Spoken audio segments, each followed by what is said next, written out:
Brother Jack here. You've probably heard of blockchain and Bitcoin before, even if, like me, you may not understand how it all works. But have you thought about how it could be connected to the Mark of the Beast prophecy? First, we need to understand how important faith is in the whole world of business.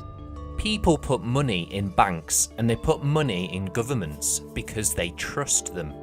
But even banks and governments still fail occasionally. Getting people to put faith in some kind of worldwide digital money system which would override all the governments and banks in the world is even more difficult, given that virtually every new program they come up with on the internet can still be hacked.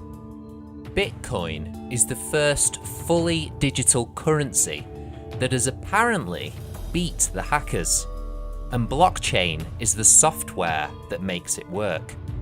However, behind this new technology is a mysterious and ominous origin. Immediately after the financial crisis of 2008, right on Halloween, October 31st, blockchain was announced and gifted to the world by an anonymous source, using the pseudonym Satoshi Nakamoto, who also made the first ever Bitcoin transaction known as the Genesis block. A little bit less than 10 years ago, someone, and we still really don't know who, figured out how to make data secure on the internet. In October of 2008, right in the midst of the financial crisis, immediately post-Lehman, a person came on the scene by the name of Satoshi Nakamoto. Satoshi was the founder of Bitcoin. And who is this person? Well, the funny thing is nobody knows who Satoshi Nakamoto is. It's a pseudonym. But putting aside that we don't know who Satoshi is, what Satoshi did is an economic revolution.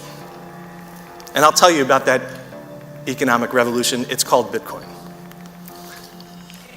Bitcoin is a Pacioli ledger, but it's one that's not based on trust.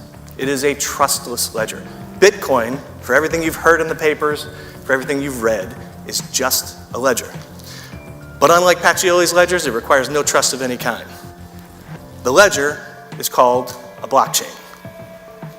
And a blockchain, what it does is it replaces trust with mathematics. You don't have to trust Lehman, you don't have to trust Wachovia, you don't have to trust the Federal Reserve.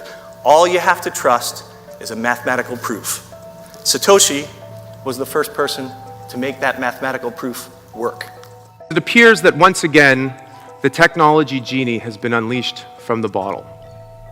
Summoned by an unknown person or persons with unclear motives at a very uncertain time in history, this genie is once again at our disposal to fix a broken system and to transform the economic power grid and the old order of human affairs for the better, if we will it.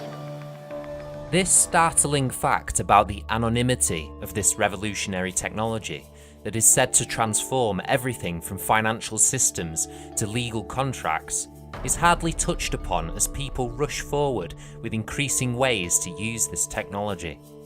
Was it just a coincidence that it was gifted that fateful Halloween immediately after the financial crisis of 2008 as the solution to prevent such a thing from ever happening again? If ever a human population was given a Trojan horse, this must be the greatest of them all, given to the entire human population this time, with ramifications that could be even more devastating than those for the city of Troy all those centuries ago. I don't want to exaggerate the situation, but if the fact that nobody knows who designed this system doesn't cause you to seriously question all of this placid, or should we say greedy, acceptance and growing insistence on its uptake in ever more areas of society, you must really not be thinking at all. Whoever this mysterious Satoshi Nakamoto is, he or she has managed to get the world to start adopting their system, simply by literally giving people money, that is, bitcoins, in exchange for hosting the blockchain system, and promising users a new version of digital money that can be instantly transferred from one person to another without having to go through a bank. When you give money to someone, you no longer have it. With money, it's essential to know that you're not getting a copy. And no one had yet figured out how to secure an open network like the internet in such a way that would guarantee that our money could not be changed, copied, or duplicated. Until now. So who maintains it? It's not one bank, a single trusted authority. In fact, it's the entire bunch of people. But to maintain this chain, you require resources. You require computing power, you require electricity, you require time, you require money. And so when Satoshi Nakamoto in 2008 invented this concept, he did a very brilliant thing. He created a currency along with it. And that currency was the incentive for all those people maintaining this chain. And that currency, because it was the Bitcoin blockchain, was called Bitcoin. This new technology, blockchain, was creating an internet of money that would allow us to transact freely directly between us without asking permission or paying gatekeepers. The implications for society of having an open global network for the free exchange of money between people are as big as the internet. This is the first ever people's money online, and it's just the beginning. Today, there are over 700 cryptocurrencies already on the market and counting. And a new generation of blockchain technology lets us customize money in even more sophisticated ways. Imagine a currency that pays its own taxes, so you don't have to file at the end of the year.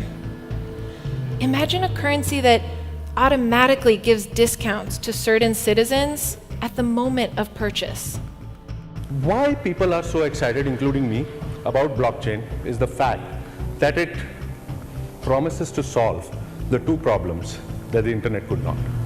The trust problem and the intermediation problem. And bring back actually a true, honest to goodness, peer-to-peer economy.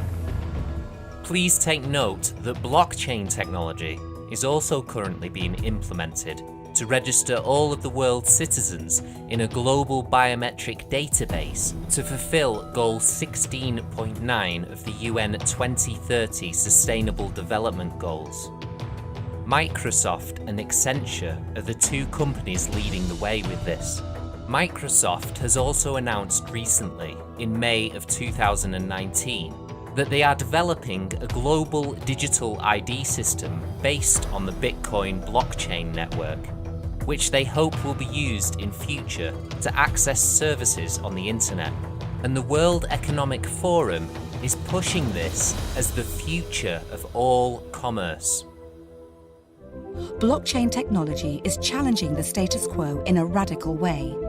By using math and cryptography, blockchain provides an open, decentralized database of any transaction involving value, money, goods, property, work, or even votes, creating a record whose authenticity can be verified by the entire community.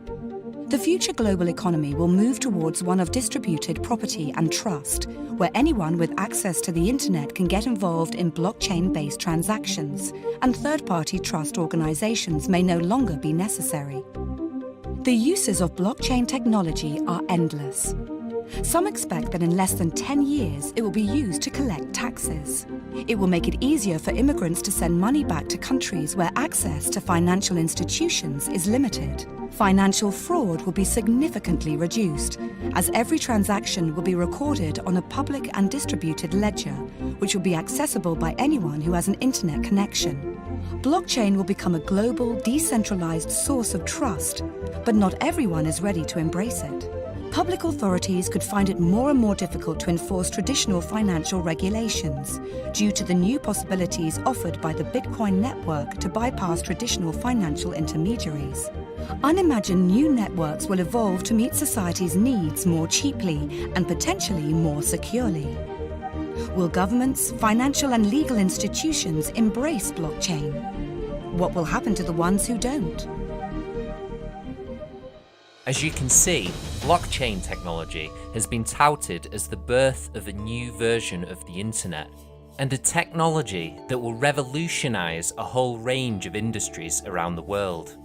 It is seen by many as the solution to many of the world's financial and legal problems, and promises to help the unbanked and unregistered millions of the world with a transparent and secure system that can guarantee everything from their land ownership to their personal biometric identity. While the blockchain is being touted as being decentralized, meaning that it is not under any one person's control, it is being developed and implemented by a relative handful of people who have access to it in a way that normal users don't. So while all the other centralized systems that we currently put our trust in, for example the banks, look like they are giving up control, we are investing power into ever fewer hands with this blockchain technology. This is where artificial intelligence is being promoted as the answer to any flaws that enter the system through having humans in control of it. So much is said about it not requiring trust because it is infallible, but in fact it requires the highest form of trust, absolute trust, in a system which, we are told, is infallible. But if it can be adjusted to deduct taxes, then someone, somewhere, has the ability to use it and to abuse it. This is what Satan's plan and the mark of the beast is all about. Whether it be human programmers or artificial intelligence, we are being corralled into putting our trust into the hands of man's system, in the place of putting our ultimate trust in God. Indeed, this technology is encouraging us to eliminate the concept of trust and faith altogether, and replace it with a simplistic humanistic acceptance of data records, devoid of any moral element. We are being delivered into the hands of a system that wants to erode all trust except in itself. We are being lured into a system that promises us freedom from the banks and governments, but which will eventually lead to the greatest totalitarian system in the history of the planet.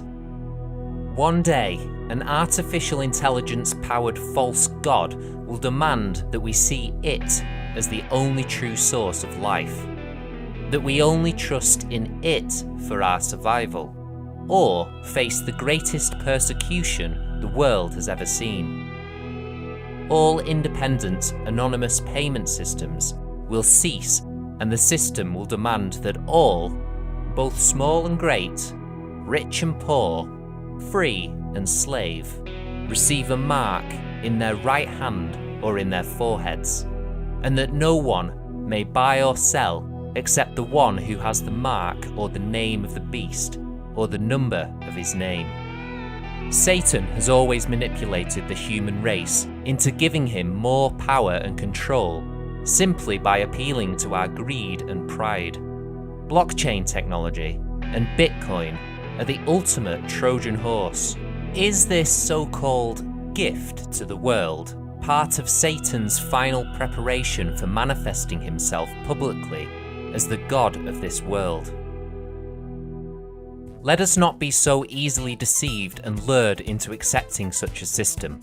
Let's stay awake and be conscious of where the system is leading us. Let's keep encouraging each other to flee the values of this materialistic system and start living by the values of the kingdom of God, where our trust is not in man or his computerized systems, but in the living God who has revealed himself through the life and teachings of Jesus. To keep up to date with worldwide developments that lead us closer to the implementation of the Mark of the Beast, make sure you subscribe to the channel and click the bell to receive notifications.